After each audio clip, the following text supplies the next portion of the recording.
consideration the Zushin just because of Kalea wants a bursty mage to have this That's fair. follow-up, right? That's fair. So let's see more on the DPS damage right now we're seeing here. It's going to be Zushin with a magic DPS damage, while the Hayabusa deals the physical DPS damage. And here we go, Abstract, the start of our match between Flash SG and Absolute Zero, game 1. Oh, looks like Team Flash, they are going for a fast 3 kind of gameplay. Whereas what they're doing is they're going to put Hayabusa into the orange buff while they let the roamer clear the purple buff and get the head start so that the Hayabusa can get level 3 in an instant and in the blink of an eye. Yeah. That way, level 4 so much faster and they will be able to apply more pressure. Yeah, they need this one actually. They have the mobility to do so as well. But so far with the lineup coming in from Absolute Zero, they must not underestimate this composition. They are very scary as well in the early stage. Ouch, that is actually quite a lot of damage coming from Bougie, but not too big of a deal. It is a Hayabusa regardless, and he should be getting his level 4 soon. But looks like the rotation coming from Hayabusa is slightly different from what I was expecting, possibly because Team Flash understood that, okay, given the bear was already killed, that means that we are expecting oh, hold on a second, middle lane, Hades! Picks up a kill onto Bougie. Oh, this is what you want. Again, you need Hades to be fully online here as early as possible, especially when you shut down this kind of composition coming in from Absolute Zero. Controlling the early stage of the game is going to be difficult here for AZ to bounce back, and it's now what we see from Flash SG. They want to go into this route. They want to control the early game, and with this, they need to be very aggressive. As such, I do believe that we are going to be expecting a small little fight over here. Oh. And Vendetta just going to be joining in together with Rapidude. Both of them receiving a little bit too much damage, as we do have a quick little pickup coming in from the side of Curtizi. They're all about half HP, but should be pretty much fine because they do have Rapidude as the Mathilda. Good little passive healing all the way through, while JPL suffers a little bit too much damage during that small little poke session, while Ken continues onward with double Infernal Pursuit. What crazy amount of damage! What was that, Ken? Constantly just slamming all the way down. Yet another slam, and brings none down. Oh, that's a bonus as well for you. And look at Ken. This EXP laner coming in from Flash SG once again, showing his dominance. Again, the comfort pick up that Phobius is just wrecking havoc. And look at his team fight once again here. And the turtle, just so much space been given. And this is not on the alpha. Cannot do anything. Oh, what a mistake from my Absolute Zero. It's all about the positioning that really enabled that Phobius. You need to respect the damage coming in from Infernal Pursuit. Initially, like me, I didn't respect that. I thought that, hey, look, they don't have enough damage, blah, blah, blah. But Phobius actually does have a crazy amount of damage, especially if you have 3% clumped in. Correct. You actually eat the Astaroth's eye, then 3 Infernal Pursuits down your way, half HP, gone. Give credit as well to JPL there for his counter-attack. We have seen Absolute Zero forcing this team fight time and time again, but JPL is pretty much ready on his title strikes, just cutting off this combo coming in from the side of Absolute Zero. And with the Tsunami slam down to Salas, and even with the Zaman Force drop down, Salas did not go down. So he's gonna be okay for now, but a small little change in the tempo from Absolute Zero as they diversion up top, but did not catch anyone. This is unfortunate for them, and Flash SG taking advantage here to take that purple buff, and Absolute Zero miscalculating that skirmish play, that surprise attack, Good and macro. Flash SG managed to go back away. Very good macro. Team Flash immediately realized that all 4 teleported back up. That means that the rest of the map is open and available for the picking. Purple buff completely undefended, and that's a free. Wow, this is Absolute Zero right now with this composition. I'm really expecting them to have this more kills against Flash SG, but they are now going into this turtle. They must have a win in this team fight. And now Nan, he still have got a Spear of Alpha, jumps himself around to Curtizi, but did not deal any damage whatsoever. As such, Hades with the Ogi Shadow Kill brings Nan down, with the rest of Absolute Zero unable to take this fight against the turtle anymore. That's gonna be unfortunate here for the side of Absolute Zero, and Nan was really, in the middle of the battlefield, but look at this one. It's okay, it's okay. It's all saved. fine. Saved by the escape there, and Absolute Zero, Vendetta. He's going to go for a vision game here. Meanwhile, on the bot side, Salah's doing his best here to go for the split push. As now, I believe that Vendetta is going to be in a really tough spot, as this is going to be a free Inferno Pursuit, but did not land it. Okay, but here, non-stop action on the top side with Spear of Alpha, try to go back away. And this aggression coming in from Flash SG, they're feeling it. Okay, there's going to be a circling eagle who's been used here. Unfortunate. JPL got himself away by just a hair. I gotta have to say that Absolute Zero, they are missing out on a lot of opportunities as such. That means that they have a lot of wasted movement. But speaking of damage, oh wait, diversion away. They're gonna be fine. Oh, maybe not.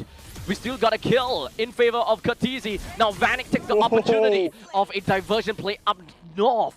Gives Vanek a kill. Oh, this is Flash SG's destruction here against Absolute Zero. What is that damage? Hades with a shadow kill. I did not expect that one, Abstract. And now it is Flash SG here. Just continue to dominate all lanes. Not a single turret here been secured by Absolute Zero. Now, we have talked about this composition, right? The early game dominance. Absolute Zero has the early game damage as well, but they have been fended off. And now the Ogi Shadow Kill dealing bulk of the damage onto the Mathilda. She can no longer enter the fight anymore. But we do have the Zama Force that's going to be coming in with a Dark Wave connects onto two. Ken continues being the monolith of a Flash SG. Ken is unstoppable here on his Phobius. He alone zones everyone in the side of Absolute Zero. Meanwhile, Hades' damage on his Hayabusa is just insane as well. Absolute Zero, no answers yet at this moment in time. Meanwhile, Flash SG controlling the game. Turret after turret here being secured and map getting smaller for Absolute Zero. There's no problems for Flash SG to take control and take the reins of Absolute Zero's jungle. There is nothing that Absolute Zero can do. Where's the damage? This is the problem when it comes down to their lineup, is that they don't have a very efficient front line to zone and to open up the map. They leave it all to Vendetta, and they leave it all over to Nan as well. As we recall, Gatakacha is, of course, a counter-engage hero. So just sending a Vendetta in to open up the map is definitely going to be a little bit tough. At least you can run away with the Avatar of the Guardian or with the Guiding Winds. Not too bad, but you enter a fight with less than half HP left, and that's not going to help a Gatakacha at all. At this moment in time here, Abstar, it's going to be difficult already to pull through the basic combo from Absolute Zero, just because if you go for the Spear of Alpha here, the team members coming in from Flash SG can now just mitigate the damage, especially with, we've seen how Ken, simple ultimate there, zoning out everyone, plus Vanek, Zaman Force. He's unstoppable in that team fight. He shines on this kind of situation, in this kind of scenarios as well. And so far, Bougie, on his diversions, always known by the side of Flash SG. They just countered the macro plays here, the cross-map plays from the side of Absolute Zero. We're currently 8 minutes into this game with close to 10,000 gold lead in favor of Flash. This is actually a very great lead. Remember when we talk about a very micro-intensive region such as Indonesia as well as Malaysia, one of their main win conditions is to hit 10,000 gold lead in 10 minutes. Now we're looking at close to 10,000 in 8 minutes. So this is going to be one heck of a game. Team Flash, it is very unlikely for them to throw this game unless Absolute Zero puts up an absolute defense. Yeah, they need to have some miracle plays here, but so far we've seen that Vendetta trying his best to initiate team fight. Same thing here with Nan as well, but to no avail. The movement or the movements coming in from the side of Flash SG, just avoiding such scenarios to be in the favor for the side of Absolute Zero. They just know how to position themselves away for such team fight heavy composition coming in from Absolute Zero.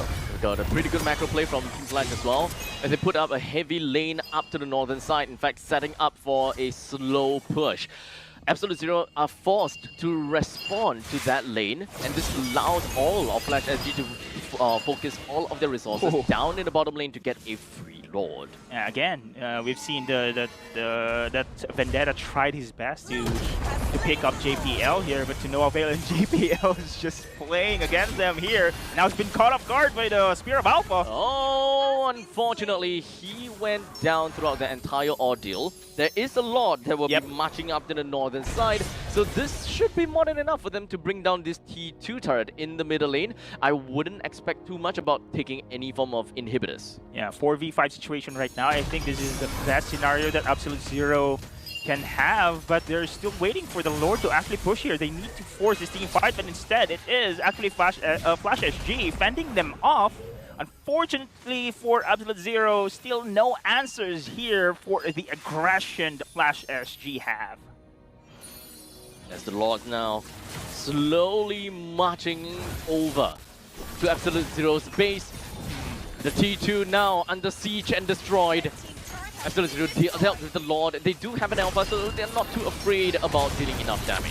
Okay. Repeatedly, but the Oki Shadow kill dealt a crazy amount of damage over to Salas as well as Vendetta. And without Nan, they really lack the damage indeed to deal against Flash SG. It was JPL's job always to isolate Nan in the team fight. Without him right now, it opens up for another siege here for the side of Flash SG. Will they be able to defend over the side of Absolute Zero? Another one of the Tsunami Slam connected down to Bougie for Katizi to pick up a free kill. Ken, unfortunately, is going to be the next one onto the chopping block, while the rest of Absolute Zero falls down over the middle lane, allowing Hades to actually pick himself up to the top lane to take a free turret, while the Oki Shadow kill goes crazy on a Maniac spree onto Nan. Double kill picked up coming from Vanix, and they are going to be making full use of this single Ballista to try to end this game as soon as possible, as Rapidude have got no way to clear this Ballista. This is 3-man from Flash SG trying to knock down the core. That was fast. That was fast. That was fast. But on the side of Flash SG, I think they restored their former glory. Yep. This is the Flash SG that we expected. Yep.